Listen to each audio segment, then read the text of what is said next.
Amigos, muy buenas noches. Esto es Conversando con el Perú. Bienvenidos a una nueva edición del programa de análisis político del fin de semana. El programa de oposición democrática aquí en PBO 91.9 FM, la radio con fe, en coproducción con la Coordinadora Republicana. Muchas gracias por estar ahí, por la preferencia. Esta semana hemos tenido pues definitivamente una magnífica noticia. El Congreso de la República ha aprobado la ley de no a la Asamblea Constituyente, una especie de ley candado que pretendían hacer pues los sectores comunistas, entonces sin previa aprobación del Congreso, y eso es algo que vamos a analizar conjuntamente con Ángel Delgado y también con nuestro analista político Iván Arenas. Ángel, buenas noches, ¿cómo estás? Muy buenas noches, Alberto, muy agradecido a todos los amigos que nos están escuchando. Evidentemente estos días de la semana que culmina son tensos y parecía, que luego de haber resultado fallida la primera experiencia de vacancia contra este gobierno, contra el presidente Castillo, se iba a generar una suerte de estabilidad, más aún cuando ya están muy próximas las fiestas navideñas, y eso generalmente en nuestro devenir histórico implica pues un grado importante de apaciguamiento. Sin embargo, los problemas que esconde este gobierno, las cosas que descubrimos día a día, no terminan de dejar de sorprendernos.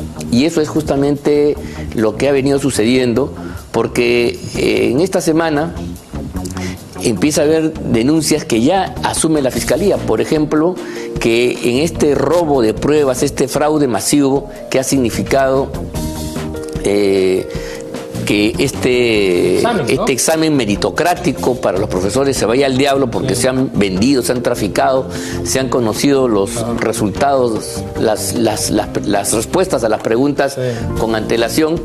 Estaría metida ni más ni menos que la hija del actual titular del Ministerio de Educación, del ministro Gallardo. Y repito, esto no es un chisme, no es un dato periodístico, sino es una información que nace de la propia Fiscalía, que ya inició la correspondiente investigación preliminar.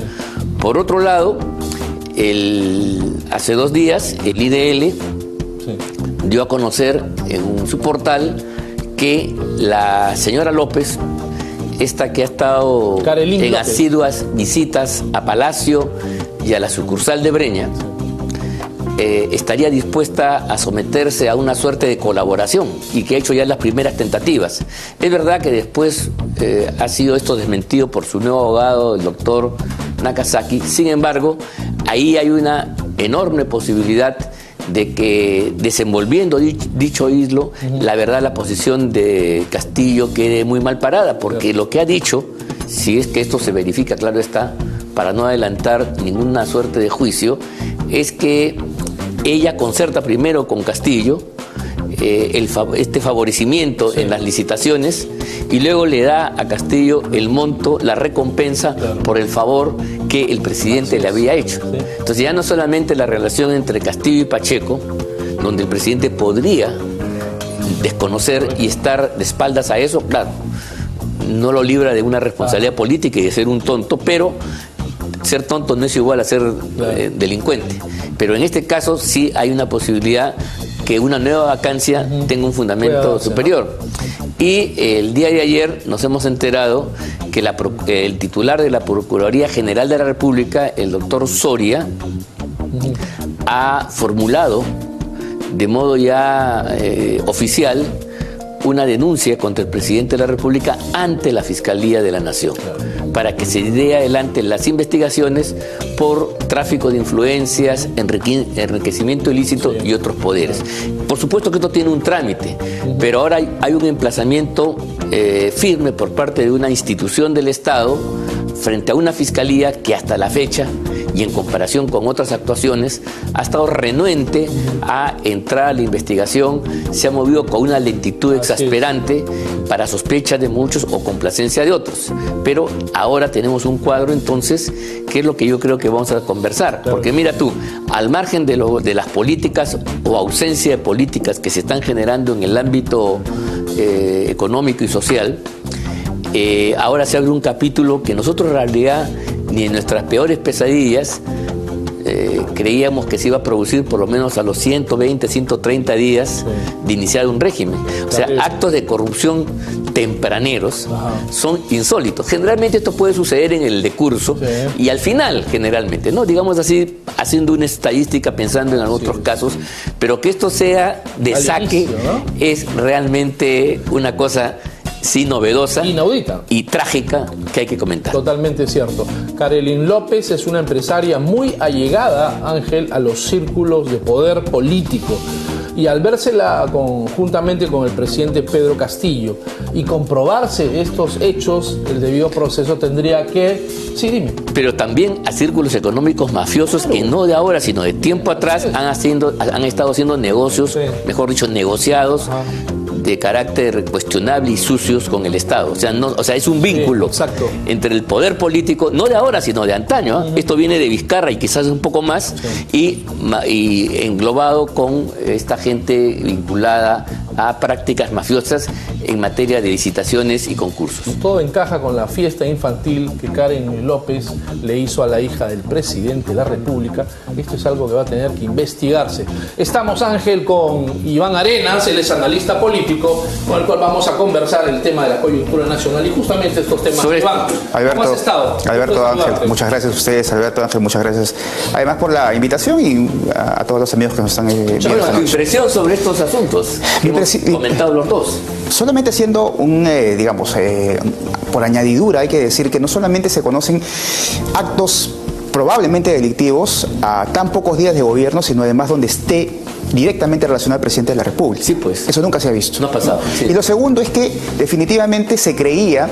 A ver, yo sí creo que todos estos días de lo que ha sucedido en estos últimos 3 o 4 días, el Ejecutivo ha perdido muchísimo. O sea, cerramos con un año donde el gobierno y la izquierda básicamente están muy golpeadas. No solamente en el tema de la reputación sobre temas delincuenciales, sino además acaba de producirse un quiebre en la izquierda entre los sectores, digamos, caviares, comunistas, algunos más ortodoxos, pero estamos definitivamente haciendo todo el resumen que tú has hecho, todas las noticias y todas las denuncias que se han hecho, más este quiebre. Definitivamente estamos en unos meses muy difíciles para la izquierda, y cierra la izquierda y cierra este gobierno muy, pero muy debilitado. Como que había empezado de alguna otra manera a ganar después de la fallida moción de censura, donde el presidente lo que hizo fue construir una mayoría parlamentaria, y aparentemente esa mayoría parlamentaria también podría tener, digamos, alguna participación en el gabinete. Entonces, claro. Iván, y también estamos viendo el desmoronamiento, ¿no?, del sistema de esta organizacional de Pedro Castillo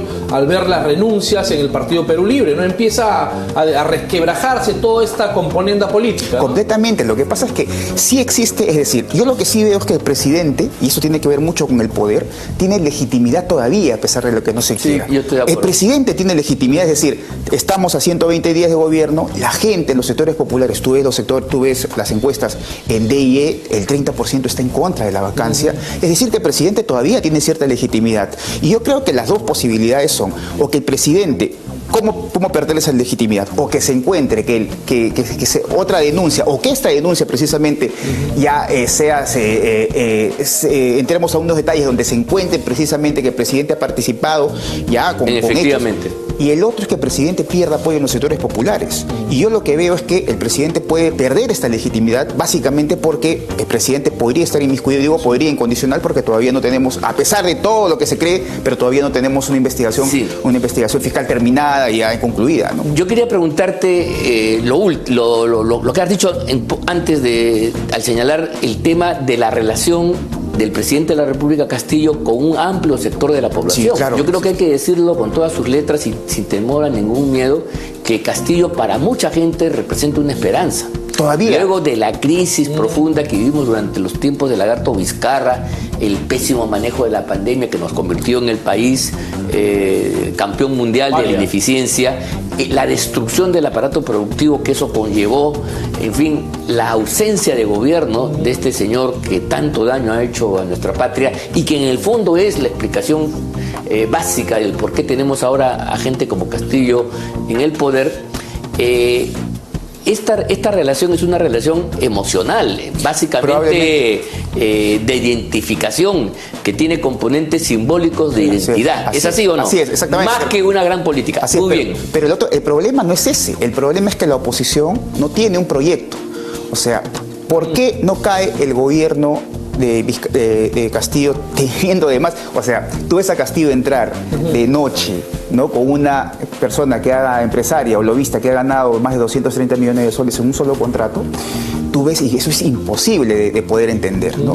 Pero la gente aún todavía sigue, porque de una otra manera Castillo ha construido esta edificación simbólica, pero más aún no quiere creer. Pero el problema parte por la oposición, porque la oposición no ha construido un proyecto sólido que sea un proyecto distinto al proyecto que tiene Castillo desde los sectores populares. O digamos que no ha construido un proyecto sólido, o mejor dicho, Iván, no existe un líder de oposición que pueda hacer frente a todas estas tropelías. Pero no solamente el líder, lo que pasa es que yo lo que creo es que no existe que el líder o el partido esté inmiscuido en los sectores populares. Por ejemplo, tú ves que el fujimorismo, que es probablemente el primer partido de la oposición en el sentido de la representación congresal, ¿tú crees que el fujimorismo está haciendo una marcha con los sin agua?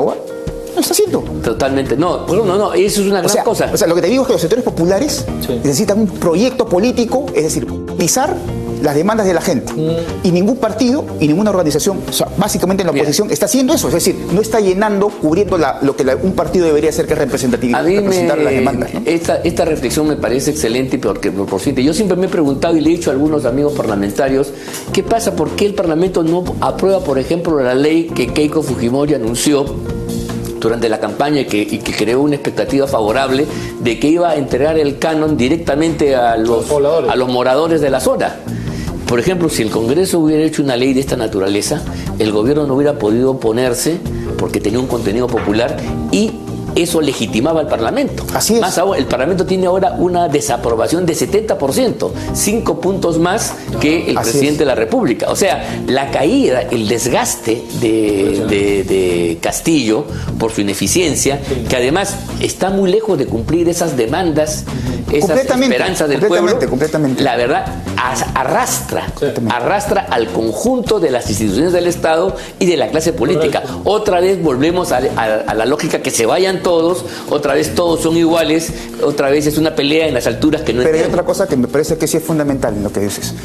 Yo creo que el fujimorismo y la oposición en todo el sentido de la palabra todavía no conecta ni emocional con las demandas, ni emocionalmente ni organizativamente con las demandas populares. Eso es importante. Eso es importante poder decirlo. Entonces, yo creo que la vacancia no va a venir de la política. Es decir, la vacancia no va a venir del Parlamento. La vacancia no va a venir porque a una congresista se le ocurre un día decir yo presento una moción de vacancia. No va a venir de ahí porque está deslegitimado. Claro. Porque está deslegitimado. El Congreso. Al contrario, es reactivo a eso. Exactamente. ¿Por qué Vizcarra, una mayoría estuvo a favor de su vacancia? Porque cerró el Congreso. No solamente porque cerró el Congreso, sino porque se enteró la gente de que él se había vacunado. Y emocionalmente la gente dijo, este señor me ha engañado. Sí, yo estuve con este señor en los momentos más difíciles, lo apoyé hasta el final, y este señor lo que ha hecho me ha traicionado. Correcto. Entonces, emocionalmente se quiebra y los sectores populares dicen absolutamente nada. Los sectores populares al día siguiente de la vacancia, yo me acuerdo de una encuesta en que estaba a favor del 80% de esa vacancia del señor. Sí, entonces, cuando se conoció el hecho, de verdad que sí, ese hecho fue posterior a la vacancia y posterior a los sucesos de noviembre que trajeron como consecuencia la caída de Merino. Claro, lo que pasa es que la vacancia todavía estaba, es decir, no estaba legítima la vacancia. La vacancia no tenía legitimidad social. ¿Y se legitima cuándo? Cuando la gente dice, sí, yo estoy de acuerdo que se haya legitimado. El tiro de gracia. Es exactamente. Y ahora, lo que te digo es que hay un tema que es importante. ¿Cómo desarrollar oposición en estos momentos? Y la forma de desarrollar la oposición no solamente es insertando en los sectores populares y representando las demandas y necesidades de los sectores populares, sino además el señor Castillo juega mucho a un tema que es importante, que es anti-establishment. Él sigue siendo anti-establishment. Él trata de percibir, pero lo que la gente no se ha dado cuenta es que él es ya establishment, o sea, él es parte del establishment. Entonces, lo que te digo es cómo la oposición parte del terreno del anti-establishment. Y la única posibilidad que te da salida es yendo a los sectores populares, porque los sectores populares, a diferencia de los sectores de la clase media emergente o la clase media, no son emergente sino tradicional, los sectores populares son como son. Mira, ¿qué decía Castillo cuando iniciaba recién su candidatura? No al aborto, no a la legalización de la marihuana, era un conservador. Claro, porque sintonizaba con el mundo del cual viene. Los sectores populares son eso. Los académicos intelectuales en el Perú no quieren darse cuenta que el mundo popular y el magma popular es como es. Y tú tienes que representarlos. Y la modernidad, hay un libro fundamental que se llama La otra modernidad de Carlos Franco. Sí. La modernidad, ellos tienen valores distintos a la modernidad. ¿Cómo coincidir los valores del liberalismo democrático con esos valores conservadores? Sí, y eso te digo, si hay una gran alianza entre los liberales y los conservadores, ponen en jaque este gobierno. Los liberales que de alguna otra manera están representados en el gobierno, en el Congreso, y con este sentir de la mayoría popular, que es conservadora, ponen en jaque al gobierno. Pero lo que te digo es que no hay un vehículo que haga esa representación política. Y es lo que falla ahí. Iván, la ecuación incompetencia y corrupción, que al parecer ahora en estos procesos está a punto de consolidarse y de determinarse, podría vacar a Pedro Castillo, pero no el Congreso de la República, sino la calle. La calle, claro. Lo que pasa es que la calle tiene que legitimar si Pedro Castillo lo vacamos o no, pero eso en medida de que el 30% de los sectores C y D no acepten la vacancia, es muy difícil, porque son los sectores mayoritarios. ¿Hasta cuándo no van a aceptar la vacancia? Hasta que, con este gobierno. Dos cosas. Hasta que, primero, hasta que se entere la gente de que hay un caso donde ya Pedro Castillo es absolutamente, o sea, ya es absolutamente un corrupto culpable. Y la segunda es cuando Pedro Castillo, la gente se empieza a dar cuenta que Pedro Castillo no produce empleo, que Pedro Castillo no atiende los demandas, es decir, que la situación no ha cambiado absolutamente nada. Entonces, esas dos, entre esas dos está el equilibrio de ¿va a demorar ese proceso de asimilación de la gente del sur, sobre todo? Yo creo que no, y ese es un tema importante. ¿Sabes por qué? Ese es un tema importante. Porque ¿qué pasa después de Año Nuevo, después de Navidad? La gente se queda muy mal económicamente. El Perú sufre una recesión económicamente. Y vienen las clases. Si tú hubieses presentado una moción de censura en marzo, le ponías el jaque al gobierno. Porque le ponías toda la agenda que empieza en principios de marzo, empieza la legislatura. Entonces, a principios de marzo ya le ponías toda la agenda de la oposición y al gobierno. Pero si tú presentas una moción de vacancia días antes de la Navidad, a pesar de todo lo que está sucediendo, es muy difícil. El timing político en el que han sometido la vacancia, que es una institución republicana, que es una institución que está dentro de la Constitución, pero que de alguna otra manera lo están banalizando, hasta el punto de que la gente va a decir esto de la vacancia ya me tiene sin cuidado. Lo que te digo, solamente para terminar. En estos momentos no existe ni condiciones para la vacancia objetivas, desde el punto de vista marxista, objetivas y subjetivas, pero tampoco existen condiciones para una asamblea constituyente. Y ya se ha dado cuenta Pedro Castillo de que no existen estas condiciones. Sí. Y que hay un empate hay que un poco hacer una remembranza en comparación con otros procesos históricos, y cuando Chávez lanza la asamblea constituyente y Evo Morales en Bolivia también, es cuando han dado unos pasos y se han legitimado en el mundo popular y en la sociedad venezolana y boliviana respectivamente. Tienen una popularidad muy alta, han crecido en relación a las elecciones, y entonces en ese momento, como remate de ese éxito inicial, la legitimidad pero en el Perú también, cuando Fujimori asalta el poder, 2 años después, casi 2 años después de haber enfrentado con medidas duras, pero en alguna medida eficiente, la superinflación que venía de atrás, las políticas del shock, logra estabilizar, logra recuperar. Claro. Entonces, mira tú, el 5 de abril del año 92 no aparece al día siguiente, sino es resultado de un conjunto de acciones de legitimación de Fujimori. Cuando Fujimori da ese zarpazo, que es evidentemente anticonstitucional, un golpe de Estado, tenía el apoyo de la población, que nadie salió a protestar. Pero yo te digo una cosa, al margen de eso, por añadidura, el fujimorismo por esencia siempre ha sido reformista. ¿entiendes?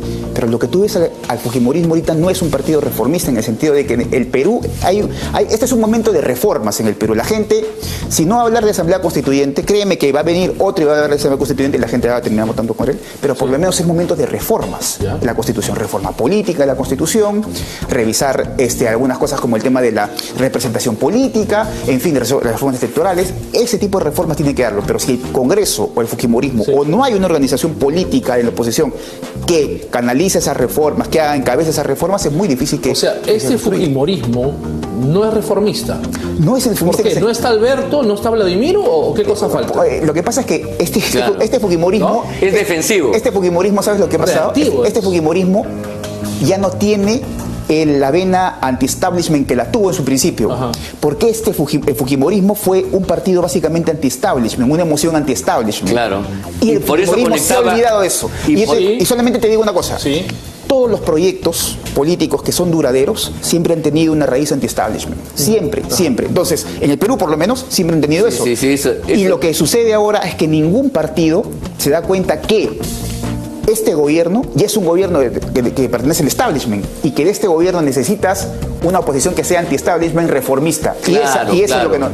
construir una idea de pueblo nuevo, ¿no? Tú tienes que disputar la presencia y la hegemonía en el campo popular. Creo que eso hay que entenderlo.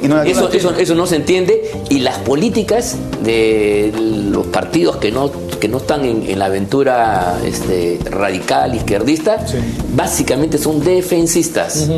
La defensa tiene límites, incluso en el fútbol, en el deporte y en la guerra. La defensa es importante, pero si tú no tienes acciones en positivo de ataque, de ofensiva, simplemente tu proyecto es trunco, limitado. Hoy escuchaba al muchacho Gersi, ¿no? Estamos avanzando, pero todo su proyecto de movilización, de ir a los pueblos, es el campo popular, ¿no? Es para que no se haga. Claro. Más importante sería, vamos a cambiar la Constitución en este sentido, en un sentido republicano, para hacerla más positiva, más cercana a la sociedad, y no ponerse en una posición de defensa. Pero su proyecto ya concluyó con este proyecto de ley aprobado en el Congreso. Solamente yo te digo una cosa, ese es el tema. O sea, el tema, si no te insertas en sectores populares y solamente estás por un tema, digamos, mediático, por un tema de lo que sucede circunstancial, olvídate. Pero te digo una cosa, ¿qué tal si una líder como Keiko Fujimori hubiese convocado, señores, un ratito antes de la vacancia, yo voy a hacer un congreso de los pueblos y voy a recorrer pueblo a pueblo, voy a traer a los representantes, o si no en Lima, hago un congreso si la gente quiere o no quiere en la vacancia. Yo quiero escuchar al pueblo si la gente... Lo que te hace a ti es reconectarte rápidamente con los sectores populares. Entonces, no hay capacidad política. Parece que tiene una imaginación política superior y es enfrentarle. Es lo que a veces hace la izquierda con las banderas liberales, conservadoras, ¿no? Nace de adentro, utiliza su lenguaje, ¿no? Las emplaza y la supera en un momento determinado. Si tú haces esa asamblea a la cual estás llamando, Iván, y tú dices, ¿está cumpliendo el presidente Castillo las promesas que les hizo? No, yo estoy con ustedes. Y para hacerlas hay que cambiarlas. Te reconectas a sectores populares. Proyectos reformadores y transformadores. Es que proyectos reformadores, pero que te reconecten con el sentir de la mayoría popular. Claro, porque tú le quitas la bandera, porque Castillo ha asumido la idea del pueblo. Con una bandera reformista. Asume la bandera de la transformación, anti-establishment, anti-statu quo. Ponle su cuota radical, su salsa radical, lo que quiera. Pero es un cambio. Gana la presidencia, pero se amolda y se adecúa, Ángel, al establishment. Pero no solamente, pero peor, no son que se adecúa, sino que además cae en una inercia y en la corrupción. Así es. Peor. O sea, es el colmo de los colmos. Si tú dices, ¿cuál ha sido lo más anti-establishment en el Perú? Es la corrupción. Entonces, te das cuenta que este gobierno es un gobierno de establishment. ¿Cómo organizar un movimiento reformista, transformador, que conecta con los sectores populares desde los establishment? Esa es la gran tarea. Esa es la gran tarea. ¿Podríamos decir, Iván, que estos partidos que están ahora constituidos en el Congreso de la República son pro statu quo y son pro establishment, por eso que a lo mejor no tienen mayor éxito político? No, ni siquiera son pro establishment, son pro circunstancias, o sea, lo que nazca. Yo me reúno contigo y si se me da las ganas ahorita, entonces te saco una moción de vacancia, y eso así no es. O sea, la gran política no funciona así. No funciona. La gran política funciona con timing, con procesos, con objetivos, estrategias. Eso es lo que hace un partido político. No, de la noche a la mañana preparas una moción de vacancia y de repente otro dices también voy a... O sea, las cosas no son así. Las políticas no funcionan así. Por eso tenemos lo que tenemos. Este es un gobierno muy débil. pero yo creo que la oposición es más débil aún. Más débil, ¿no? Claro que sí. Ese es el gran problema. Terrible. Así es. Es una pelea de chatos que quieren alcanzar la cumbre. Sí. Así es. El gran problema. Si tuviésemos una oposición, a ver, si tuviésemos grandes políticos, no te quiero decir pues ya nombres, no, pero un Alan García, un Alan que dirige la política de oposición. No solamente, mira, el día de ayer estaba Alan García o Fernando Belaúnde Terry. Fernando Belaúnde Terry dice, esta es nuestra idea de pueblo. Hay un video en el que está circulando, esta es la idea de pueblo que nosotros tenemos. Sacar lo mejor del pueblo y no lo peor, como hace el comunismo, una cosa así. Si tú harías eso, sería absolutamente distinto, ¿no? Iván, muchísimas gracias por haber estado aquí con nosotros. Ha sido Iván Arenas, él es analista político, aquí en Conversando con el Perú, siempre a través de PBO Radio 91. Y vamos a tenerte nuevamente para hablar. Vamos a tenerte nuevamente para hablar de esos temas que son de mucha profundidad. Claro, es un enfoque muy importante de la política. Muchas gracias. Amigos, regresamos.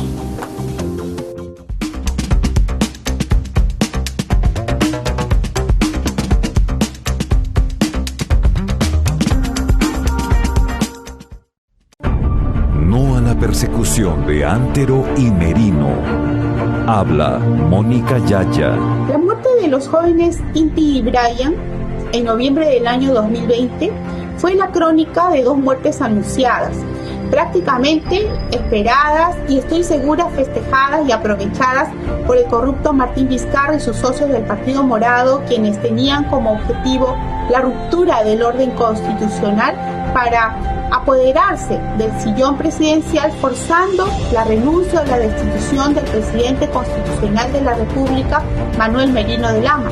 Para ello, engañaron a muchos jóvenes peruanos que estaban marchando por la democracia cuando en realidad y sin saberlo estaban satisfaciendo los intereses oscuros e inescrupulosos de Martín Vizcarra y de sus socios.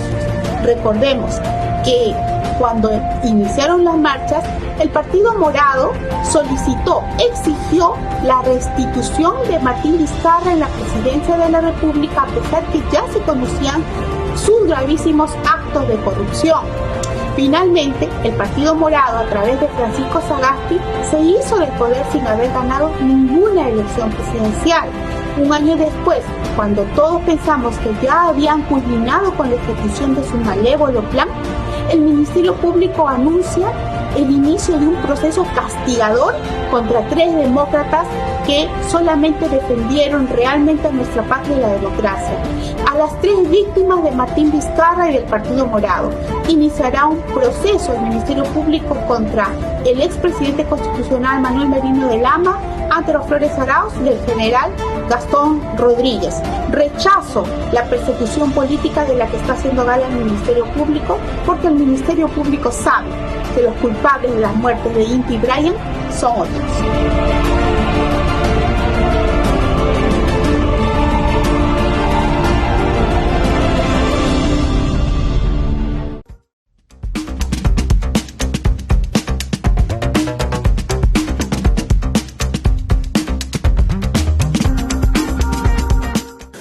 Amigos, regresamos. Esto es Conversando con el Perú a través de PBO Radio 91.9 FM, la radio con fe en coproducción con la Coordinadora Republicana. Gracias por la sintonía. En estos momentos estamos con la doctora Regina Medina. Ella es decana de la Facultad de Tecnología Médica de la Universidad Villarreal y candidata al rectorado de dicha casa de estudios. Doctora Regina, muchas gracias por estar aquí en PBO Radio. Muchas gracias, muy buenas noches y gracias por la invitación. Sí, yo quería empezar, doctora, a hablar de un tema que empieza a cobrar impulso y opinión en los medios. Me refiero a unos proyectos que han sido aprobados en el seno de la Comisión de Educación del Congreso. Hay uno presentado sobre todo por la Universidad de San Marcos, por su rectora, la doctora Geri, en el cual se plantea que SUNEDU sea un órgano realmente autónomo. O sea, escuchen bien, amigos, porque la campaña que hemos escuchado por casi toda la prensa, sin excepción, es que se quiere destruir SUNEDU, que se quiere volver a las viejas épocas, ¿no? Y sobre todo que se quiere conciliar con una mala calidad universitaria, ¿no? Claro, eso pues impacta si se dice así, pero yo he tenido oportunidad de conocer el proyecto presentado por la Universidad de San Marcos y por la doctora Geri, y aprobado en términos básicos por esta Comisión de Educación, en la cual plantea dos cosas sencillamente, muy concretas. Se respeta el régimen y las funciones, las actividades de SUNEDU, en todo caso se podrá mejorar más adelante, pero el proyecto de ley quiere modificar la ley actual de educación, primero haciendo que el Ministerio de Educación, que es un ente del Ejecutivo, del Gobierno en última instancia, no tenga la injerencia, no tenga la rectoría que actualmente tiene en los procesos del gobierno y la educación universitaria. O sea, lo que se quiere hacer es de SUNEDU una entidad autónoma que corresponda con la autonomía que tienen las universidades, merced a lo que dispone el artículo 18 de nuestra Carta Fundamental de la Constitución Política del Estado. Bien, primer tema. Y el segundo es, si esto es así, la composición de SUNEDU no puede ser pues la que está en la ley actual, en la ley 3220, que es la actual ley universitaria, ¿no? Que dispone que los siete miembros del Consejo Directivo, todos ellos, de alguna manera, están vinculados al gobierno de turno, ¿no? Y no hay ninguna participación directa de las universidades que están comprometidas en un conjunto de acciones comunes. Entonces lo que se plantea es reformar estos artículos y una composición donde haya representaciones directas de las universidades públicas y privadas, y que el superintendente, que es el presidente, el que preside el organismo, el consejo directivo, sea elegido entre sus pares.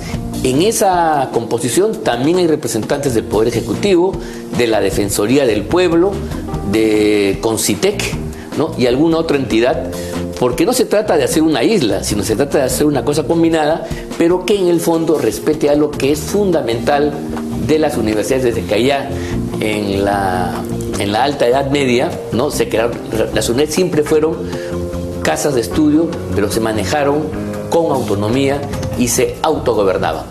Así es. Cuénteme, doctora, al respecto. Nosotros tenemos ya experiencias vividas y también tenemos que recurrir un poco a la historia. Hace muchísimos años, hace siglos, la universidad era un ente autónomo, siempre ha sido autónomo. Y no hace muchos años también tenemos la experiencia del Grito de Córdoba. Así es. El Grito de Córdoba que fortalece la autonomía. 1918. En 1918, en el que participaron líderes universitarios que dieron incluso su pensamiento y su vocación de servicio para luchar por esta ganancia para las universidades, que era la autonomía, que no debería estar la universidad regida por ningún gobierno ni de ninguna clase, y también debería tener una autonomía no solamente académica sino administrativa. Se llamó la autonomía universitaria. Acá en el Perú nosotros ahora vemos de que esto se ha ido desdibujando y ahora nos encontramos con que las universidades hemos pasado a ser parte del Ministerio de Educación, lo que no ocurre en otros sitios, pero acá sí. Y en cuanto a la SUNEDU, yo estoy de acuerdo que exista SUNEDU, estoy de acuerdo en que tiene que permanecer la SUNEDU, porque con la SUNEDU hemos logrado muchísimos avances también, pero lo que tiene que hacer SUNEDU también es tratar de reconocer de que cada universidad tiene una realidad diferente, que no puede tratar a una universidad de Lima como a una universidad del interior del país, y que incluso las carreras que se dan dentro de una universidad son completamente diferentes. No puede tener el mismo trato una carrera de 9 años que una carrera de 5 años, que una carrera de 6 años. Entonces, la SUNEDU, por eso es importante que dentro de su composición también estén representados por algunas universidades en su consejo directivo, porque son ellos los que conocen la realidad de las universidades. Entonces, si bien es cierto, es un ente técnico, pero ese ente técnico tiene que tener una mentalidad que esté acorde con la realidad de cada universidad, y eso solamente se va a lograr cuando haya una representación de universidades en el consejo directivo. Claro. Doctora, la SUNEDU ha logrado muchos avances respecto a la calidad universitaria. y dicho sea de paso, pues se han dejado de lado, se han soslayado universidades de garaje que no reunían los mínimos requisitos de calidad universitaria, de estructura, de infraestructura, de investigación, y han sido pues dejadas de lado de una manera pues tajante, acorde a la realidad nacional. ¿Qué opina usted de todo esto? ¿Ha sido el proceso, ha sido duro, ha sido complicado, pero justo, o ha habido... ¿Cómo catalogar la experiencia? ¿Ha habido injusticia en la... Claro, en estos momentos se ha hablado mucho de un proyecto aprobado en la Comisión de Educación sobre el darle todavía un plazo más para universidades que no se licenciaron.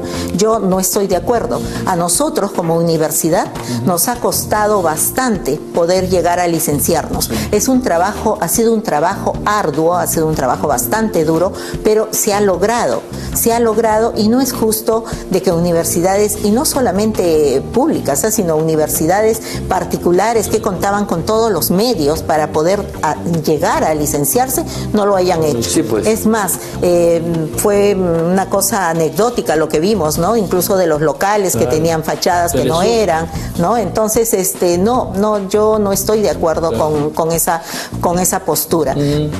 Actualmente nosotros, por ejemplo, como Universidad Nacional Federico Villarreal, hemos conseguido la licencia por 6 años. La SUNEDU, según como ella veía cómo era el desarrollo de cada una de las universidades, les ha dado un tiempo de licenciamiento. Eso quiere decir de que nosotros hemos licenciado en el 2020 y el 2026 tenemos que nuevamente entrar a un proceso. Y eso está bien.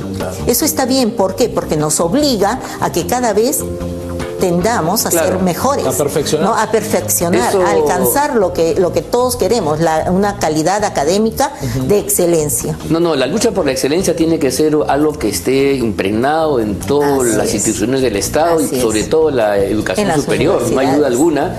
Y creo que un poco, usted ha dicho una cosa cierta, el proyecto que ha presentado las universidades básicamente públicas, es un proyecto para mantener a SUNEDU, pero un estatus superior, no convertirlo en una cola del gobierno de turno.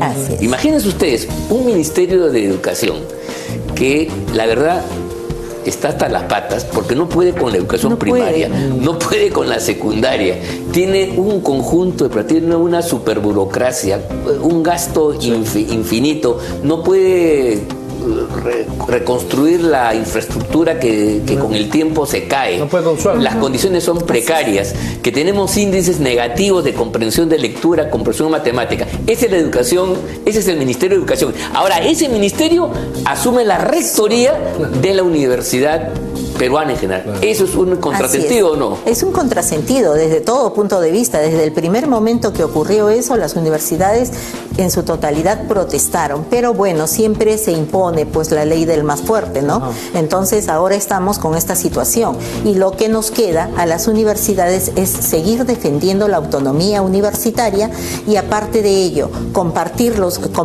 el trabajo entre todas las universidades para que SUNEDU, sí es cierto, siga existiendo, porque necesitamos un órgano técnico que esté supervisando, que esté colaborando en el desarrollo académico y técnico de las universidades. Pero a su vez hay que tener mucho cuidado, porque SUNEDU hace poco también emitió un reglamento en el cual ponía en conocimiento las sanciones a que se hacían acreedores las universidades que no cumplían. También tiene que SUNEDU sentarse con las universidades, conversar con las universidades, aceptar las realidades de cada una de ellas y ser un órgano que apoye en el crecimiento de cada una de las universidades públicas, sobre todo, ¿no? Ahora, en el caso de estas universidades que no han sido licenciadas, lo que se tiene en este momento, el Congreso de repente sacar más leyes, es tratando de proteger a los estudiantes de las universidades que no han sido licenciadas. Entonces, lo que tienen que ver ellos y la SUNEDU supervisar es que estos estudiantes no hayan sido abandonados, que estén en este momento ya o terminando en sus universidades que les dieron 2 años de plazo para el cierre definitivo, o si no, que hayan sido absorbidos por otras universidades licenciadas y que ellos no se perjudiquen por tal el sueño de todos estos jóvenes que han ingresado a estas universidades ha sido para lograr una carrera, para lograr superarse, ¿no? Académicamente. Claro. Doctora Medina, la pregunta del millón. ¿Por qué la enseñanza universitaria y la enseñanza, llámese así, es tan mala en el Perú? ¿Por qué razón? ¿Infraestructura, el origen? Hablamos de las universidades nacionales. Pero yo creo que hay un escenario... A ver, yo quiero complementar. Sí, pero yo creo que ese es el error que yo creo que una prensa interesada, ciertos intereses subalternos, esto que llamamos caviaraje, para decirlo de alguna manera, ha logrado inyectar. O sea, a partir de algunos casos, o sea, como en todo cuerpo, hay pues elementos negativos a corregir y superar o eliminar, ¿no? Pero no se puede hacer una generalización porque resulta peligrosa. ¿Cómo tú no puedes poner pues a San Marcos, que es que tiene el orgullo de ser la primera de América, ¿no? Y que ha producido pues a la inteligencia más notable de nuestro país y que tiene prestigio internacional, ¿no? Con un conjunto de universidades que, ¿sabes qué?, florecieron en la segunda mitad de los 90 del pasado siglo, cuando el gobierno de entonces dio una ley que promocionaba las universidades tipo empresa, qué sé yo, y entonces, como parte de la iniciativa privada, y entonces proliferaron universidades. Hoy día tenemos 140 universidades. Pero también eso fue avalado por la ANR, que no cauteló los intereses de los estudiantes. Y la ANR, a la cual se le imputa todas estas faltas, o estas carencias, esta falta de reacción, no podía hacerlo porque es como un parlamento, no es un órgano ejecutivo, no es un órgano técnico, es la reunión de todos los rectores que pueden pues diseñar, recibir un informe, preocuparse por algo. Pero efectivamente, la creación de SUNEDU no es una mala cosa, porque este es un órgano técnico especializado en los temas de licenciamiento y calidad de la educación universitaria, conformado para ese fin con un equipo especializado que nace. Es distinto a la ANR. La ANR es otra cosa. La ANR es la representación. De querer echarle a la ANR es como querer culpar al Parlamento porque no hay una salud. El Parlamento no puede porque no maneja el Ministerio de Salud ni Educación. ¿No, doctora? Es otra cosa, así es otra cosa. Entonces, retomando la pregunta, ¿por qué es tan mala en algunas particulares universidades y tan cara también, no? Bueno, hay que distinguir.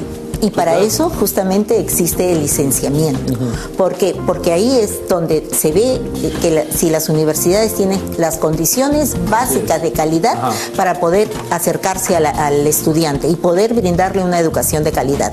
Por eso es que es todo un proceso. Un licenciamiento no se verifica pues en 6 meses o en 3 meses, lleva hasta un año el poder licenciarse. Y aparte de eso, todavía ahora siguen otras etapas.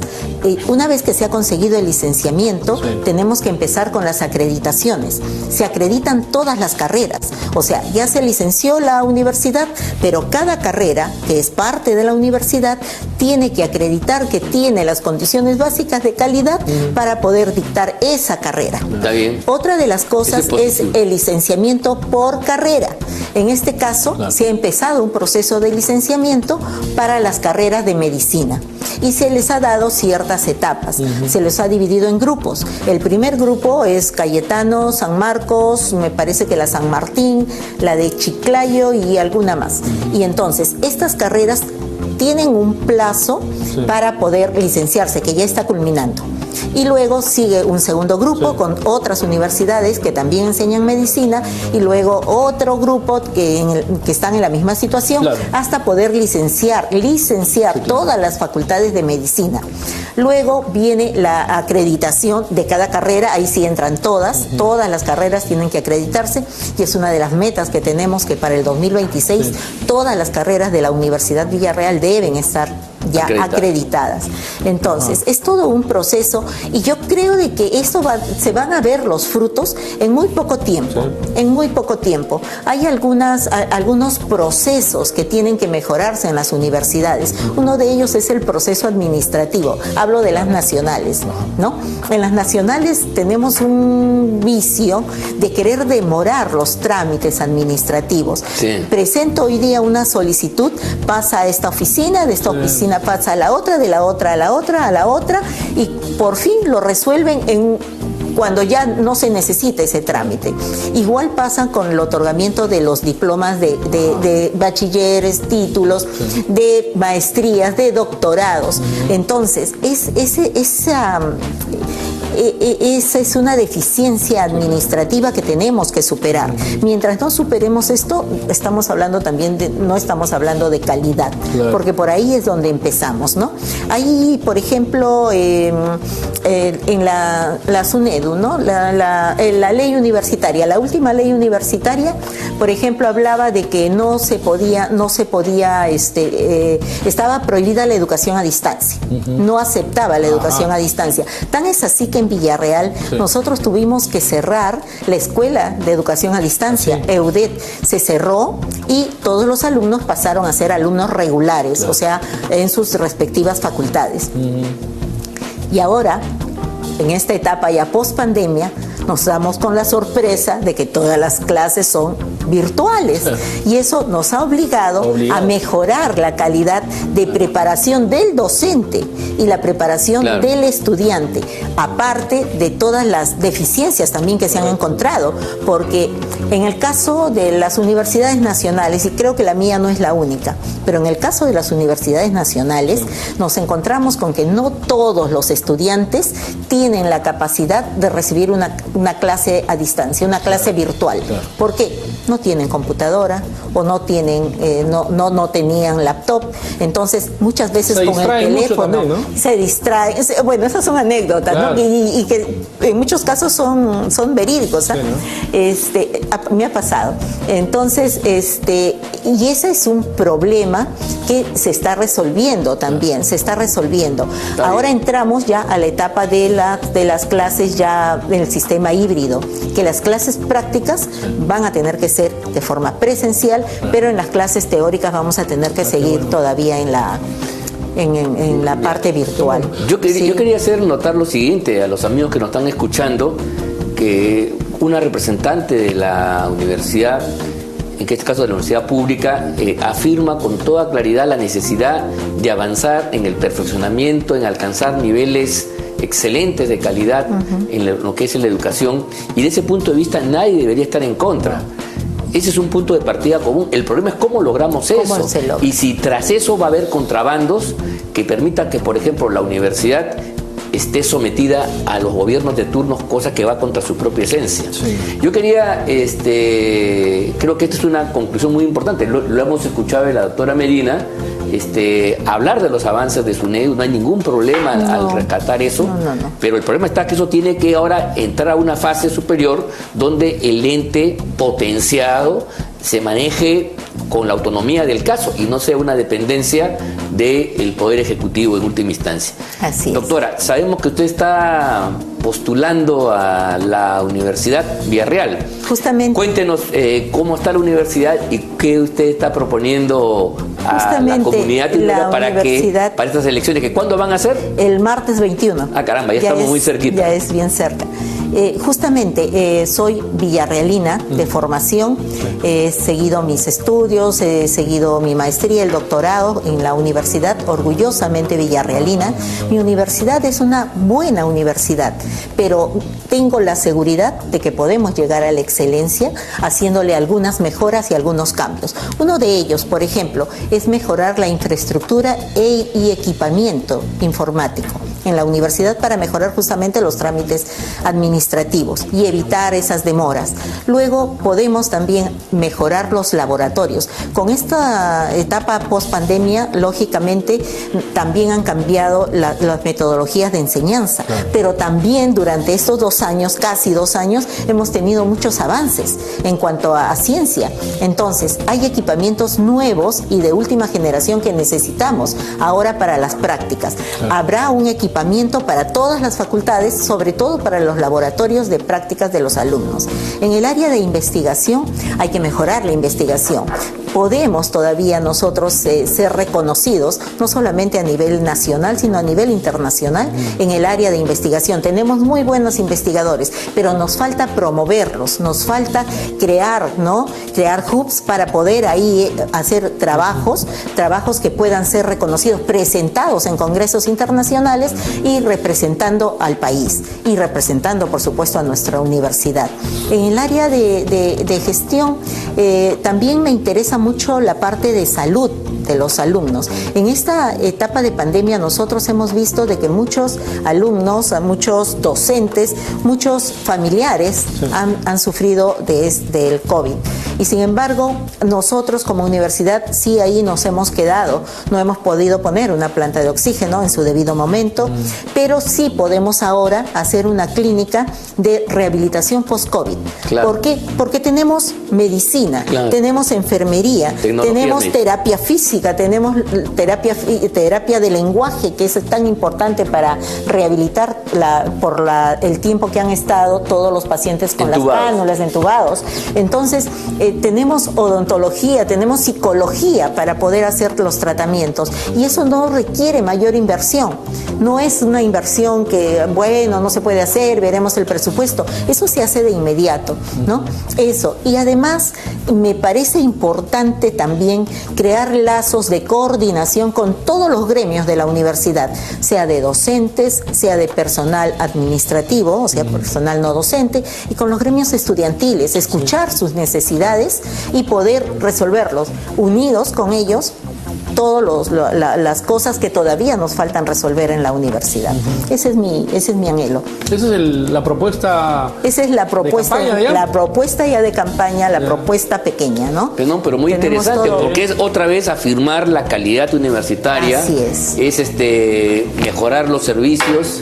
Esta idea de esta clínica de rehabilitación, teniendo ustedes las facultades, las carreras vinculadas, efectivamente es algo que no debería dejar de hacerse.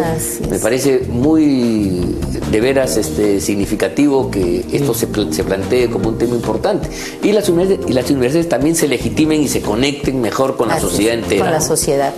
Que quizás eso ha faltado un poco, ¿no? hacer el servicio a la comunidad. Yo hace poco estuve en una zona cerca a Chosica, y había ahí un asentamiento humano, ¿no? Que tenía un cerro lleno de casas. ¿Por qué la universidad no puede acercarse a estos pobladores con sus facultades de ingeniería, con sus facultades de arquitectura, y poder diseñar mejoras para la vida de estas personas que viven ahí? La universidad lo puede hacer. ¿Por qué no hacer hasta campañas? Para que los muchachos practiquen. Hasta por eso, o sea, llevar a los alumnos a realizar sus prácticas aquí mejor. El servicio es fundamental. El servicio prestado a la población. Los médicos, las enfermeras, las nutricionistas, ¿no? Las obstetrices haciendo su desarrollo psicoprofiláctico. Todas esas cosas son las que nosotros queremos impulsar, queremos que se hagan en la universidad. Muchas gracias por haber estado aquí con nosotros, doctora gracias Medina. a ustedes por la invitación. El mejor de los éxitos en su campaña, y esperamos que sea la próxima rectora de la Universidad de Villarreal. Y entrevistarla ya, digamos, ya no como candidata, sino como autoridad, como rectora, diseñando pues una nueva Villarreal que yo creo que va a ser un gran aporte a toda la cultura peruana, ¿no? Muchas gracias, buenas noches. Muchísimas gracias por haber estado con nosotros. Y muchas gracias. Amigos, muchas gracias por haber estado aquí en el programa. Esto ha sido Conversando con el Perú a través de PBO Radio 91.9 FM, la radio con fe. Muchas gracias, nos estamos viendo, un gran abrazo para todos. Buenas noches.